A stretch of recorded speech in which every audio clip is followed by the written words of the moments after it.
What if I told you that one of the most recognized brands on the planet almost never made a single traditional advertisement? No celebrity endorsements pushing a product, no primetime TV spots, no billboards screaming, "Buy this." Nothing like what Pepsi or Coca-Cola spent billions doing. And yet, Red Bull sells over 12 billion cans every single year.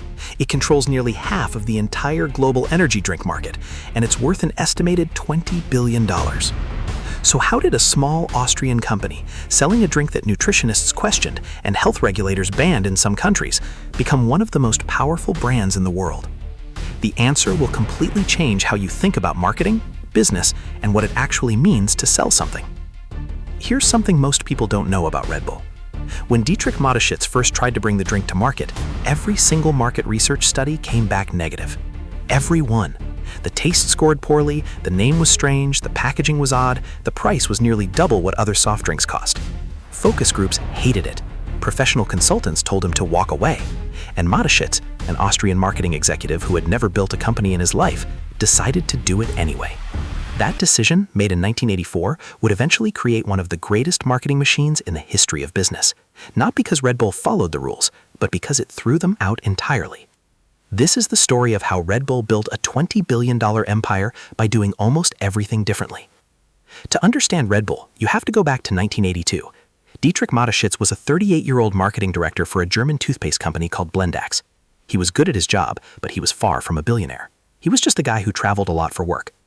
On a business trip to Thailand, he walked into a pharmacy feeling exhausted from jet lag and grabbed a local energy tonic called Krotting Dang. The name translates roughly to Red Bull in English.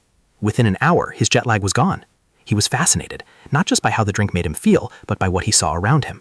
Krotting Dang wasn't being marketed to wealthy executives or athletes. It was popular with truck drivers, farmers, and factory workers, people who needed real functional energy to get through long, hard days, and it was selling in enormous volumes. Mateschitz immediately saw something bigger. He tracked down the Thai businessman behind the drink, a man named Chaleo Yuvuja, and proposed a partnership. The idea was simple. Take this Thai energy tonic, adapt it slightly for Western tastes, package it properly, and bring it to Europe. Chaleo agreed. Each man put in $500,000. They split the new company 49-49, with the remaining 2% going to Chaleo's son, and Mateschitz got to run the whole operation. It sounded like a clean deal. What came next was anything but. For 3 years, Red Bull didn't sell a single can commercially. Mateschitz spent from 1984 to 1987 fighting regulators, tweaking the formula, and figuring out how to introduce something completely new to a market that didn't know it needed it. Austria alone took years of regulatory approval. Germany banned it, France banned it, Denmark banned it, several countries called it dangerous. But Mateschitz wasn't just sitting around weighing, he was building something. And the thing he was building wasn't a drink company, it was a culture. He made a decision early on that would define everything Red Bull became. He would not market the product, he would market a feeling. When Red Bull finally launched in Austria in 1987, it didn't run TV commercials. It sent people, young, energetic, attractive brand ambassadors, out into universities, ski slopes, gyms, and nightclubs with free cans. No pitch, no hard sell, just, here, try this. It also did something almost unheard of at the time. It deliberately made the drink hard to find. Instead of pushing for mass distribution immediately, Red Bull kept supply intentionally limited in the early days. When people couldn't find it easily, they wanted it more. Scarcity created desire. And the price. While other soft drinks sold for less than $1, Red Bull priced its 250 ml can at around $2 to $3. That's 2 to 3 times the competition.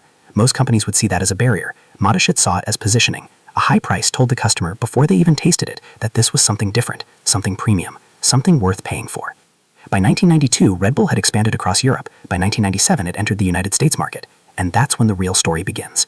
America was a completely different challenge. In the late 1990s, the US beverage market was dominated by giants. Coca-Cola and PepsiCo had decades of relationships with distributors, retailers, and consumers. They had marketing budgets that ran into the hundreds of millions. Red Bull was a foreign company with a strange product, a tiny team, and almost no money compared to what it was up against. Most companies in that position would try to compete on familiar ground. They'd hire big agencies, run Super Bowl ads, and fight for shelf space at eye level in every major grocery chain. Mateschitz refused. Instead of going wide, Red Bull went deep.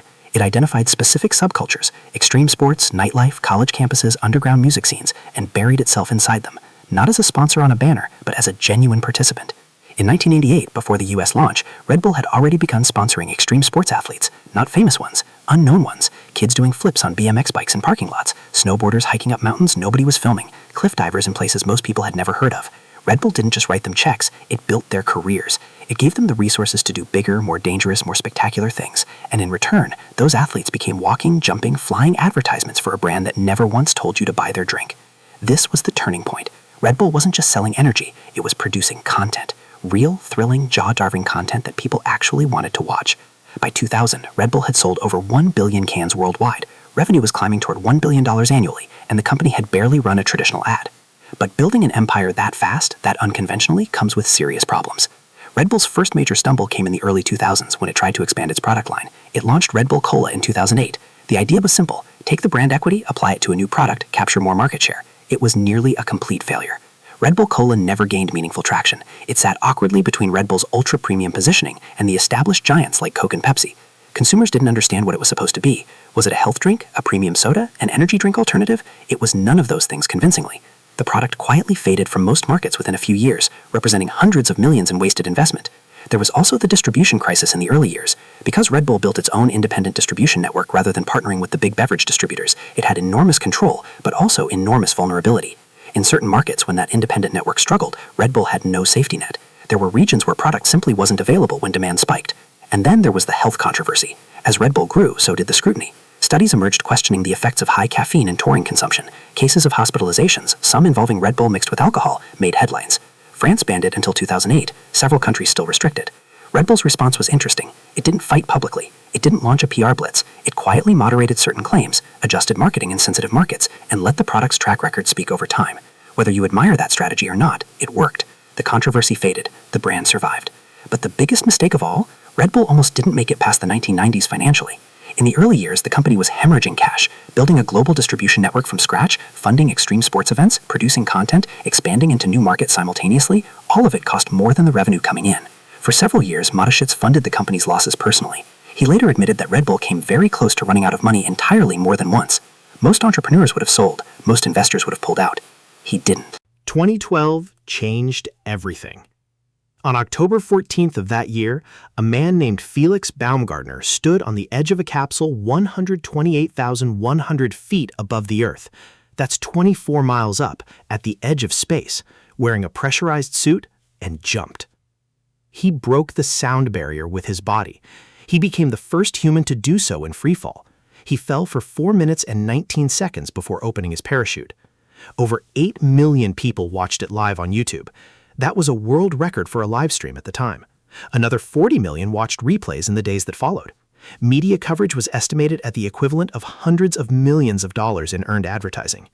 The mission was called Red Bull Stratos, and it was funded, organized, and branded entirely by Red Bull. Not a sports team, not a TV network, not a government space agency getting a sponsor. Red Bull, an energy drink company from Austria, sent a man to the edge of space and turned it into the most watched branded content event in internet history. That moment crystallized everything Red Bull had been building for 25 years. It wasn't a company that made an energy drink and then marketed it. It was a media company that happened to sell an energy drink. By 2013, Red Bull was generating $5 billion in annual revenue. It had expanded to over 160 countries. It owned 2 Formula One racing teams, Scuderia Toro Rosso and Red Bull Racing, which by that point had won 4 consecutive World Constructors' Championships. It owned football clubs in Austria, Germany, Brazil, and the United States. It had launched Red Bull Media House, producing documentaries, films, and a magazine called the Red Bulletin with a readership of millions. And every single one of those things, the F1 teams, the football clubs, the films, the Felix Baumgartner jump, sold more cans of Red Bull without ever once telling you to buy one.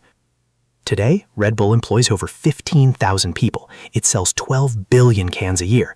Its estimated brand value is around $20 billion. Dietrich Mateschitz, before his death in October 2022 at the age of 78, was worth approximately $27 billion. The man who was told his product was unmarketable built one of the most recognized brands in the world. So what can the rest of us actually learn from this? The first lesson is this: don't sell the product, sell the feeling. Red Bull never told you the drink would give you more energy than the competition, or that it tasted better, or that it had superior ingredients. It showed you a man jumping from space. It showed you a snowboarder landing an impossible trick.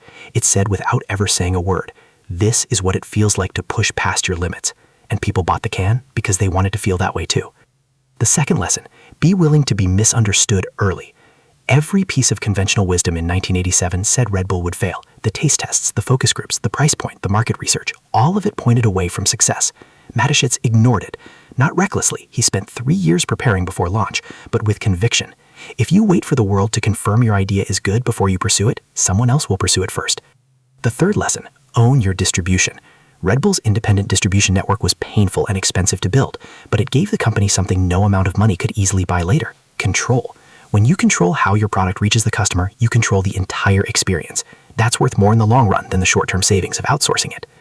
The fourth lesson is the most counterintuitive. Sometimes less reach means more impact. Red Bull didn't try to be everywhere at once. It went deep into specific communities, extreme sports, nightlife, college culture, and became genuinely embedded in them. That depth created authenticity, and authenticity in a world full of advertising noise is the rarest and most valuable thing a brand can have. And the fifth lesson, content is not marketing. Content is the business. Red Bull Media House produces content that people seek out and consume voluntarily. That's a fundamentally different thing from interrupting someone's TV show with a commercial. When your marketing is something people choose to engage with, you've won a battle that most companies never even realize they're fighting. Here's the thing about Red Bull that stays with you after you understand the full story. Mateschitz didn't build a better energy drink. The formula he licensed from Thailand was essentially unchanged. He didn't have superior technology or a cheaper supply chain or a more efficient factory. He had a product that most experts said nobody would want at a price they said nobody would pay in a market that didn't yet exist. What he had, the only real advantage he had, was a different idea about what marketing was for. He believed that if you could make people feel something real, something genuine, something that connected to who they wanted to be, they would find their way to your product. You didn't need to chase them. You needed to give them something worth following. And for 35 years, through regulatory bans and product failures and near bankruptcy and health controversies, that idea held. 12 billion cans a year, $20 billion. One man, one flight to Thailand, one idea that everyone said was wrong. Red Bull didn't give the world wings. It gave us a lesson in what a brand can actually become when you stop trying to sell it and start trying to mean something instead.